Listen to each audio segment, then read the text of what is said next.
Hello, I'm Sam and I'm head of sales here at TenderScout. Today I'm going to be showing you a demonstration of our latest platform that allows you to find, qualify and compete for public sector tenders. What you can see in front of you is our welcome screen. You'll have previously provided some information to help us identify the contracts. These are keywords, contract values, desired locations, this type of thing. So you'll see along the bottom I have some various save searches set up. I'll go into one for an example and show you what it looks like. So you can see across the top I've stated my territory number 1 that I want to search in, and then some particular keywords that's going to help me identify the contracts.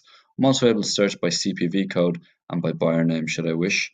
You'll see the various contracts that have been pulled in from the system.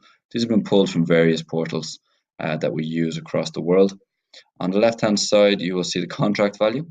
This is either a estimation based on the type of public sector body it is, or an exact figure based on the award notice or the contract notice. On the second hand column there you'll see your time left to respond. This is to ensure that you're keeping track of everything, you're not letting anything fall through the gaps, and that you've enough time to manage your pipeline. I can go into a particular tender, I can view additional information, I can download documents and go to the original notice where I'm going to register my interest. The whole idea with this software is that when you like the look of a tender and it's something of interest, you're going to move it into the qualify section. And what that does is it pushes it forward into the pipeline and allows for us to better understand how we align to the contract. If it's not suitable, we're going to reject. And in the background, it's going to teach the machine learning algorithm which contracts are suitable and which contracts are unsuitable. So moving on to the second part of the process, which is the qualify section, we have two particular tools that we use to differentiate whether a contract is right for us or not. The first is our bid sense report, and you'll see on the left I have a couple of opportunities here. Left hand side you give a percentage, and this is how well aligned we are to the particular contract prior to looking at documents, prior to doing a breakdown of the particular contract. I can go into each one, it will generate a quick graphical report for me, and based on that it will tell me on what key metrics we have here, where I'm aligned and where I'm not aligned.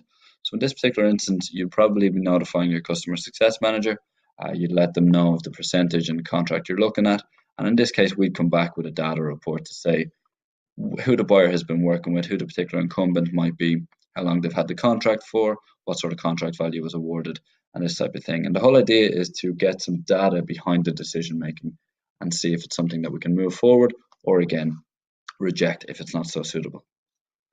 So if I'm going to move forward, I'm going to move it to a bid no bid analysis. And in the bid no bid analysis, it gives me the opportunity, along with key stakeholders, people on my bid team, and of course the customer success manager, to break apart the contract requirements and get a full understanding of, number one, how well I can particularly service this contract, how I can differentiate myself from the competition, whether the timescales and the budget line up, and it's all overall gives me the opportunity to do my due diligence and my research into the particular contract and see if it's something that will be suitable for me.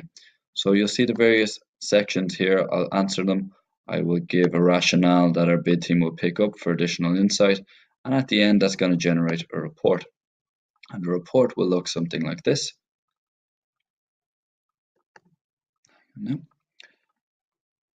And it will determine whether we should be in a bid or no bid position. And the beauty of this report is when it recommends a no bid decision, it will allow us to go back and get an understanding on what criteria and what elements that were unsuccessful or we need to put a bit more work into.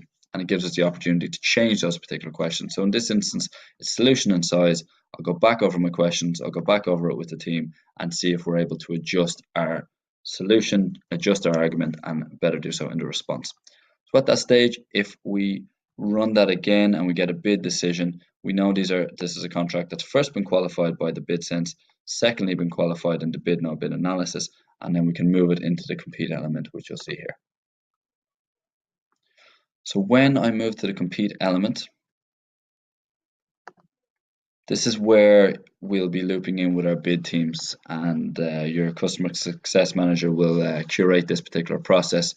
Depending on how well your process is set up, depending on how well you've engaged us in the past or how successful you are in tendering, you'll be able to avail of various support mechanisms from our team.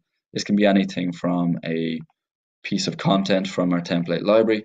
It can be a review before the tender goes to submission, or it could be a request for some strategic input on how to approach the tender, how to research the buyer. We'll also do bespoke bid writing as part of this, and obviously translation into native languages should you be competing in a different territory. Just pop in some information, give an idea of what it is you're looking for, additional information, additional instructions, and then one of our bid experts will be on to you and we'll get that sorted out. You request a quote here.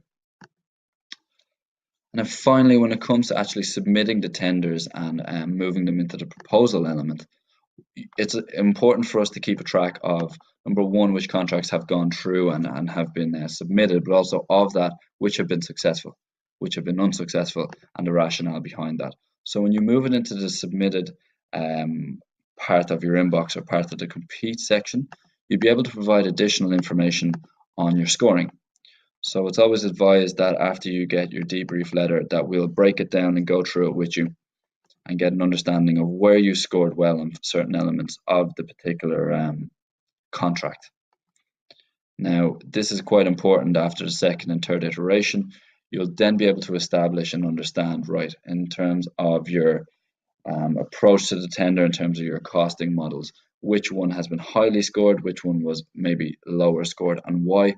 And it gives us the opportunity to break apart that rationale and have a better understanding moving forward. So you can see it will allow me to add my results and give my scoring metrics based on the award criteria or the award notice that you will receive from the buyer.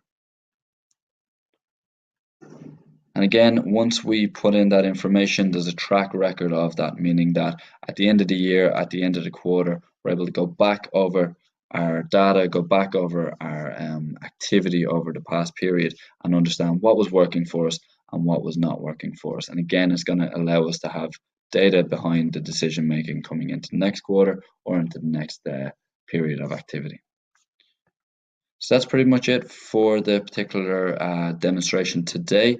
Just a quick run through, as I said, to identify the contracts, run them through our qualification metrics, and then actually start competing for them, making sure that you're engaging our bid team, getting the support needed at various elements, and then keeping track of the particular results as they come in and making sure that you have a full data-driven pipeline that allow you to make the right decisions moving forward.